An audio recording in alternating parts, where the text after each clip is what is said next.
안녕하세요. 지방에서 거주하고 있고 얼마 전까지 결혼이라는 굴레에 묶여 있다가 이제야 혼자가 된 여성입니다. 참 말도 많고 탈도 많았지만 이제라도 마무리가 되어서 다행이라고 생각하고 있습니다. 제 사연을 들으시며 어떤 분은 잘했다, 잘했어, 또 어떤 분은 왜 진작 눈치 못 채고 저런 일을 당했을꼬 하는 분들이 계실 것 같지만 용기를 내 한번 써내려 가보도록 하겠습니다.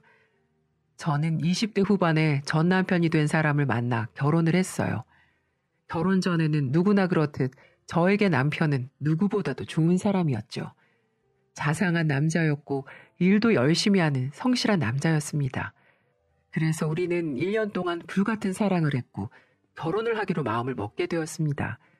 그래서 양가 부모님 댁을 찾아뵈서 정식으로 허락을 받기로 했습니다.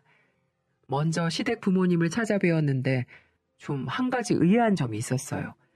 바로 남편과 남편 어머님이 되게 어색한 사이처럼 보인다는 거였는데요. 처음 시댁으로 들어갔는데 남편이 시어머니를 보더니 거의 인사를 하는 둥 마는 둥 하더라고요. 시어머니가 왔냐고 먼저 물으시는데도 네 라고만 대답을 한 뒤에 곧바로 아버님께 인사를 시키는 겁니다. 저는 그걸 보면서 이 사람에게 그동안 보지 못했던 모습들을 봐 좀 당황스러웠습니다. 이 사람한테 이렇게 차가운 면이 있었나 싶더라고요. 시댁에서 대화를 하는 내내 시어머니는 굉장히 조용하게 앉아 계시며 저희들의 대화를 듣고만 계셨고 시아버지만 저에게 대부분 질문을 하셨어요. 남편도 아무렇지 않게 시아버지와만 거의 대화를 하면서 저를 소개시켰고요. 그렇게 시댁에서 대화를 하는 내내 시어머니는 거의 말씀을 하지 않으셨고 거의 그 공간에 없는 것처럼 계셨습니다.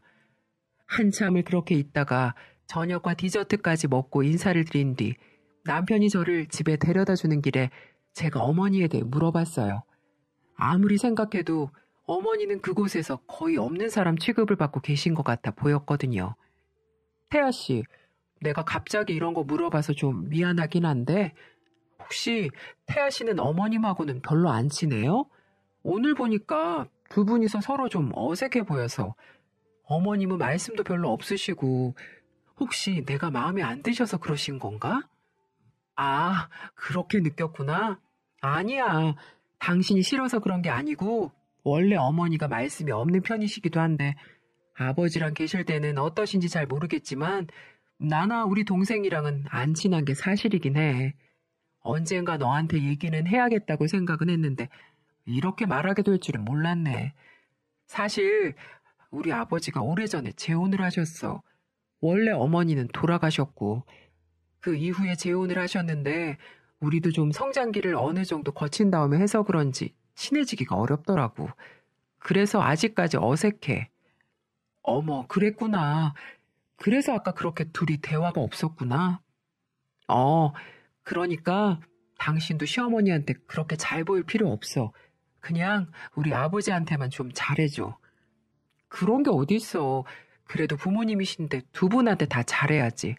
오늘 보니까 어머님이 말씀이 없으셔서 그렇지 그래도 성품이 되게 좋으신 것 같더라고. 그래, 뭐 그거야 당신이 알아서 할 일이니까. 아무튼 오늘 인사드리느라 고생 많았어. 남편은 저한테 아무렇지도 않은 말투로 어머니한테는 잘할 필요가 없다고 하는데 거기에서 조금 이해하기가 어려웠어요. 아무리 어머니와 친하지 않다고 하더라도 그렇게까지 할 필요가 있나 싶더라고요. 하지만 그때까지만 해도 시어머니와 남편 둘 사이를 정확하게 인지하지 못하고 있었기 때문에 그 정도로 어색한가 보다라고만 생각하고는 넘겼습니다. 제가 봤을 때 저희 남편도 먼저 살갑게 다가가는 스타일이 아니었기 때문에 처음부터 어색했다면 지금까지 그 관계가 어려웠을 수 있겠다라고 이해를 했어요. 그렇게 저는 그때까지는 대수롭지 않게 생각을 하게 되었고 많은 사람들의 축복 속에 결혼을 하게 되었습니다. 처음에는 여느 부부가 그렇듯 참 행복했어요. 주민등록 등본에 남편과 함께 나란히 있는 것도 든든하니 좋았고 사랑하는 사람과 매일을 같이 일어나고 같이 눈을 감는 나날들이 행복했습니다. 떡두꺼비 같은 아들도 낳았고요. 하지만 점점 시간이 지나면서 남편의 제가 몰랐던 모습들을 조금씩 보기 시작하면서 행복한 결혼 생활은 점점 위태로워져 갔습니다. 가정적일 줄만 알았던 남편은 가정을 멀리하기 시작했고 매일같이 술 먹고 집으로 들어와 술 냄새를 풍기며 저에게 툭툭 시비 거는 날도 많아졌습니다. 어린 아들에게도 한 번도 따뜻하게 안아준 적이 없었고 집안일이라고는 전혀 도와주지 않았어요. 이런 모습들을 매일같이 보다 보니 점점 지쳐만 갔습니다. 그리고 더 결정적인 건 시아버지가 암으로 돌아가시면서 남편의 진짜 악마 같은 본색이 드러나기 시작했어요. 사실 저희 시아버지는 자수성가를 하신 분이셨는데 어릴 때부터 열심히 돈을 모아 집도 몇 채 사시고 땅도 조금 가지고 있으셨어요. 가난한 집안에서 자랐지만 그 가난이 싫어 악착같이 돈을 벌어 모으셨고 머리는 또 비상하셨기 때문에 모은 돈을 성공적으로 불려 재산을 많이 소유하게 되셨었죠. 그래서 저희가 결혼을 할 때도 집을 자가로 해주셔서 결혼의 첫 시작을 여유롭게 할 수 있었습니다. 물론 그만큼 저희 집에서 혼수를 해가긴 했지만은요. 어쨌든 그만큼 재산이 꽤 있으신 분이셨는데 그런 아버지가 돌아가시니 저희 남편을 포함해서 시아버지의 자식들이 눈에 불이 켜지기 시작했습니다. 바로 재산 상속 때문에 말이죠. 저희 남편에게는 남동생과 여동생 한 명이 있었는데 이 중에 남동생은 남편처럼 누구한테 살가운 성격은 아니었어요. 근데 딱 봐도 좀 여우기질이나 다른 사람들한테 까칠한 면이 커서 저는 가까이 하고 지내지는 않았어요. 근데 시어머니와 시누이, 시매부, 남편과 제가 모여 변호사에게 재산 분할에 대한 이야기를 듣는데 시아버지께서 살아생전에 처리해 놓으신 재산 분할에 대해 듣더니 두 남매가 버럭 화를 내기 시작하던 거 있죠. 시아버지는 재산이 총 15억 원 정도의 현금 자산과 1000평의 땅이 있으셨는데 그중에 8억을 어머님 그리고 나머지 7억을 두 자녀들에게 상속을 하셨다고 했습니다. 그리고 더 놀라운 건 땅 1000평은 모두 어머님 앞으로 남기셨다는 거였어요. 보통 유언장을 작성하지 않고 재산을 배분한다면 공평하게 나누는 게 당연했지만 어쩐 일인지 아버님은 힘들게 유언장을 남기면서까지 자식들에게 불리하게 재산을 상속하셨어요. 그리고 그걸 받아들인 남편과 시누이는 시어머니 쪽으로 아버지 재산이 쏠린 게 마음에 들지 않은 건지 노발대발하며 그 자리에서 화를 내기 시작했습니다. 변호사님, 이게 말이 됩니까? 피를 가진 자식들이 여기 있는데 피 한 방울 안 섞인 시어머니한테 거의 재산 몰아주기 수준이잖아요, 지금. 이미 유언장에 그렇게 작성을 하셨고 저희는 유언장대로 처리를 할 수밖에 없습니다. 웃기고 있네. 유언장대로 처리하긴. 살아있는 사람이 먼저지 죽은 사람 유언이 무슨 대수라고. 어머니, 말씀해 보세요. 어머니도 말이 안 된다고 생각하시죠? 솔직히 양심이 있다면 그 재산 다 가지고 가진 않겠죠. 제 말이 틀렸습니까? 시어머니는 단호하게 다그치는 저의 남편과 시누이의 말에 묵묵부답으로 일관하셨어요. 표정에는 씁쓸함과 외로움이 잔뜩 보였죠. 저는 이 둘이 너무 심하다는 생각이 들어 일단은 중재를 했습니다. 여보, 아가씨, 일단 진정하세요. 아버님이 이미 그렇게 정하신 걸 저희가 무슨 수로 바꾸겠어요. 그리고 아버님이 시어머니께 다 드릴만 하니까 드린 거겠죠. 여기서 이러지 말고 일단 흥분 가라앉히고 정 못 받아주겠음 나중에 다시 이야기하세요. 장례식 끝나고 아직 정리도 다 못했는데 다들 피곤할 거 아니에요. 저의 중재에 남편과 시누이는 개의치 않고 자신들의 할 말을 하려고 했지만 시어머니는 그들이 말을 멈춘 틈을 타서 얼른 자리를 나가버리셨어요. 거기다 대고 남편은 말로 시어머니를 다그치고 싶었는지 잡아 끌려고 하더라고요. 그래서 제가 얼른 남편을 제지했고 시어머니가 나갈 틈을 드렸어요. 이 여자가 왜 이래? 왜 말리는 거야 대체? 그래요 언니. 이게 무슨 짓이에요? 언니도 억울할 거 아니에요. 오빠나 내가 재산 더 받아내면 언니나 제 남편한테도 좋은 건데 이걸 왜 말려요? 지금 있는 재산도 충분히 받은 것 같은데 왜 이러세요 두 사람이? 당신이나 아가씨가 시아버지 옆에서 20년 넘게 내조했어요? 뒤에서 보필했냐고요? 그저 자식 새끼로 살면서 돈 받아간 것밖에 없으면서 무슨 자격이 있어서 아버님 결정을 시어머니께 따지냐고요? 제발 그만하고 이제 다들 집으로 가세요. 변호사님 앞에서도 창피하게 이게 무슨 짓이에요?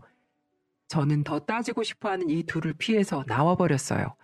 나중에 시어머니에게 들은 얘기지만 시아버지가 암으로 투병을 했을 때 이들 남매는 아버님에게 재산을 하루라도 빨리 물려달라고 했다고 했습니다. 심지어는 술을 먹고 와서 행패를 부리기까지 했다고 하네요.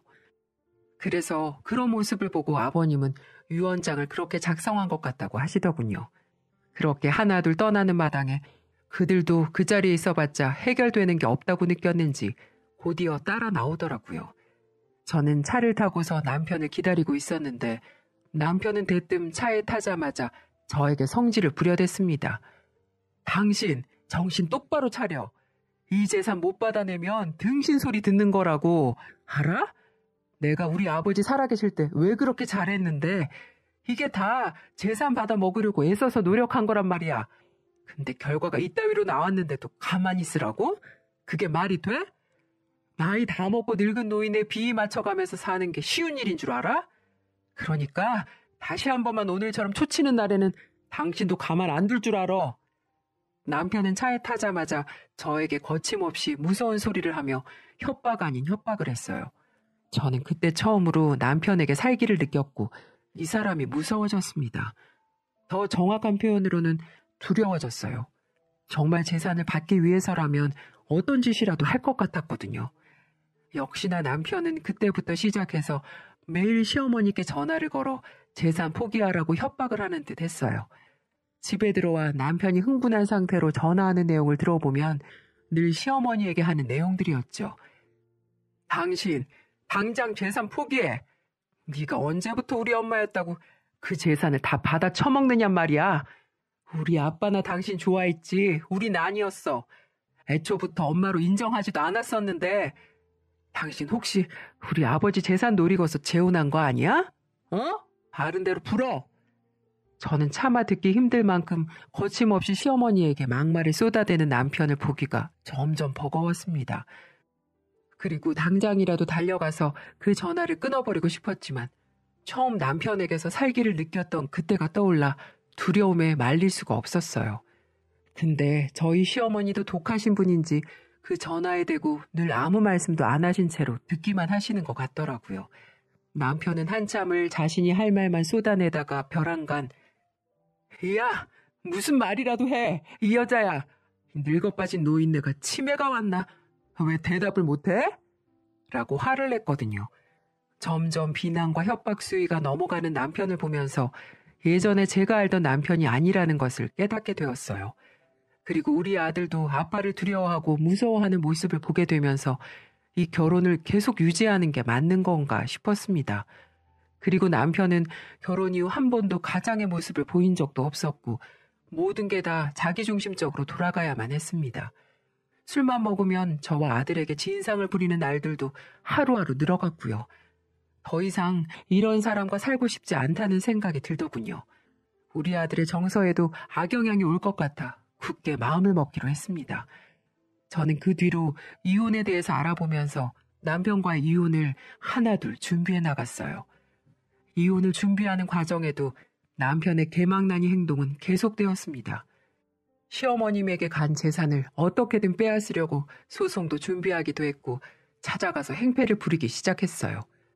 남편은 어머니와 전화로 말이 통하지 않으면 시어머니의 집까지 찾아가서 협박을 하는 듯 했습니다. 거기에는 시누이까지 같이 합세해서 난리를 피우고 있었죠. 근데 이 둘이 무슨 꿍꿍이가 있는 건지 한동안 협박을 멈추더니 나중에는 아예 조용히 지내더라고요.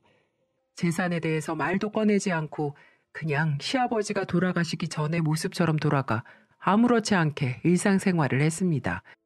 그리고 저에게 대뜸 남편이 시댁에 어머니께 가자고 하더군요. 여보, 주말에 시간 비어나. 동생이랑 어머님 찾아뵙기로 했으니까. 시댁에 찾아간다고? 왜? 또 가서 무슨 짓을 하려고? 한동안 조용하게 지내는 것 같더니만. 당신도 무슨 말을 그렇게 하냐? 내가 요즘 조용히 지내는 거 보면 모르겠어? 한참 어머님께 퍼붓긴 했지. 그랬는데 동생이랑 이야기를 해보니까 우리가 좀 심했던 것 같더라고. 그래도 우리도 청소년기부터 어머니 밑에서 자라면서 돌봄 받았는데 자식으로서 하면 안 될 짓을 한 것 같아서 죄송하다고 말씀드리러 가려는 거야. 그러니까 시간 비워도. 남편은 평소라면 절대 하지 않았을 말을 저에게 꺼냈어요. 저는 남편의 이야기를 듣고 정말 반성을 한 건가 싶기는 했지만 그래도 시어머니께 죄송하다고 말하러 간다는 남편의 말을 믿어주기로 했어요. 그리고 주말이 되어 홀로 계시는 시어머니를 시누이 부부와 함께 찾아뵈러 갔습니다. 근데 이 둘은 정말 정신을 차렸는지 시어머니를 보자마자 무릎부터 꿇더라고요. 심지어 시누이는 눈물까지 흘리며 사죄를 하기 시작했고요. 엄마, 죄송해요. 저희가 그동안 너무 심했죠. 돈에 눈이 멀어 그만. 어머니, 죄송합니다. 다 큰 자식들이 철이 없어 그랬다 생각하시고 너그럽게 용서해 주세요. 정말 죄송합니다. 이 둘은 누가 봐도 진심 어린 사죄를 하는 듯 했어요. 그 뒤에서 저와 시매부까지 같이 덩달아 무릎을 꿇고 어머님께 사죄의 말씀을 드렸죠.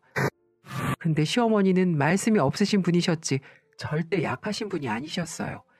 그동안 말씀을 하지 않으셨던 것도 시어머니가 할 말이 없어서가 아닌 아이의 상종을 하기 싫어 안 하셨던 모양이더라고요. 됐다. 이제라도 알면 되었으니 들어와서 밥 먹어. 시어머니는 더 구태여 말을 섞지 않고 그들에게 저녁을 먹였어요. 그리고 그날 남편과 시누이는 시아버지가 생전에 살아계실 때도 잘 보여주지 않았던 모습들을 시어머니에게 보여주었죠. 저는 그들이 정말로 반성을 한 거라고 생각을 했어요. 참, 생각이 짧았던 거죠.